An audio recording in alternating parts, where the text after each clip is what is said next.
Joining me on the show today, I have lead singer of the band Sherpa. They've just released their brand new album, Blues and Oranges. Hello, Earl. Welcome to the show. Hello. How are you feeling after releasing said album? Well, we all feel absolutely wonderful. Yeah. Like relief? A big relief. And I was telling someone, my friend earlier, what it feels like as a metaphor. It's like if you're playing a game and you can't get past a certain level because the boss is really tough. Right. I don't know, any games that you played? I was Nintendo, so I would have said Bowser Super Mario Brothers. Okay, so yeah. Still one that I can't clock, man. So it's like if Bowser was, you know, various factors that are not letting you release the album. You know, time is one of them. I guess you need to find the right timing.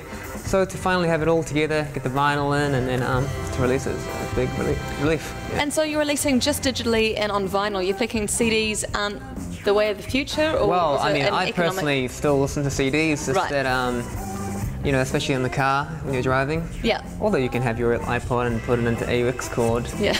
But totally. We just, after everything was done, you know, there was just, the numbers didn't add up to do CDs. So we're thinking if there is a demand for them, you know, if people are asking, then we can cool. do it later. I guess it is the way of the future though, isn't it? It's vinyl for the collectors and digitally, so. That's true. You can see Blues and Oranges at a digital store near you. Hey, now you guys are going on tour to support the album too? Yep, so we just done our Auckland show last week. Yep. And this weekend you've got Wellington, you've played Palmerston North. Yep, and then we top it off with the South Island in Christchurch and Dunedin. Choice. The 30th in Dunedin and the 31st in Christchurch. Dark Room in Christchurch and Refuel in Dunedin. Awesome. So come say hello. Where can we get tickets from?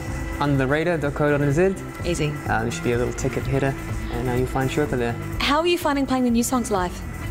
Well, we've realised that we can't just play the set.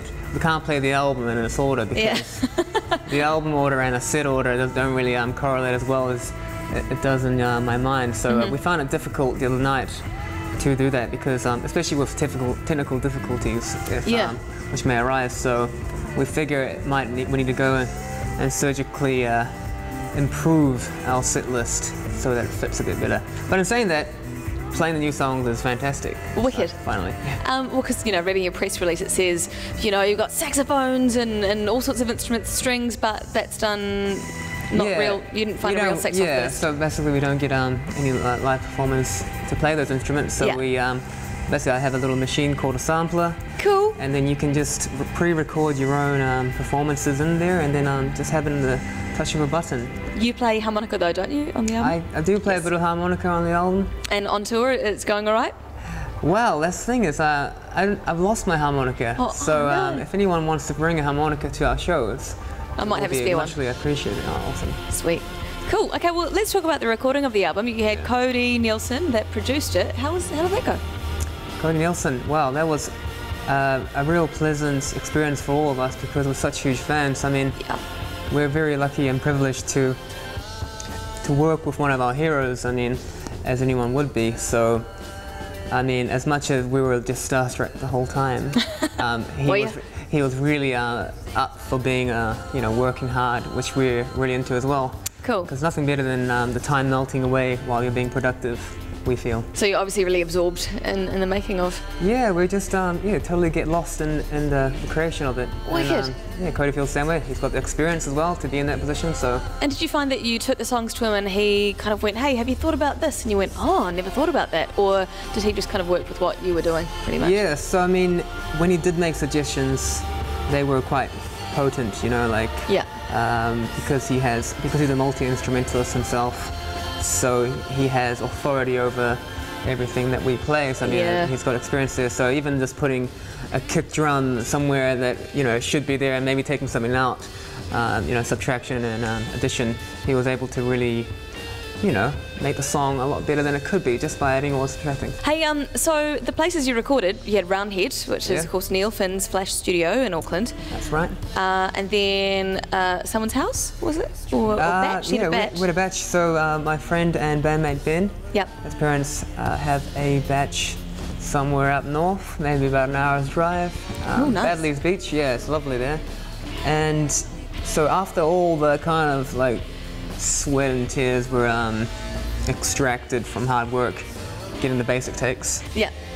We went up there and I was able to, I mean, as the lyricist, I was able to kind of get the ideas forming and crystallizing at that point. So I was able to write a lot of the lyrics and rewrite there, and all the ideas are coming together, as well as recording all my vocal takes. Excellent. And then you've got another recording studio, have you? Like your own one and your Yeah, so we got our, if you buy the vinyl, you'll see in the back cover there's a picture of our space. And yeah, it's just our own, we rehearse there and we're very lucky. It used to be a storage for whiskey.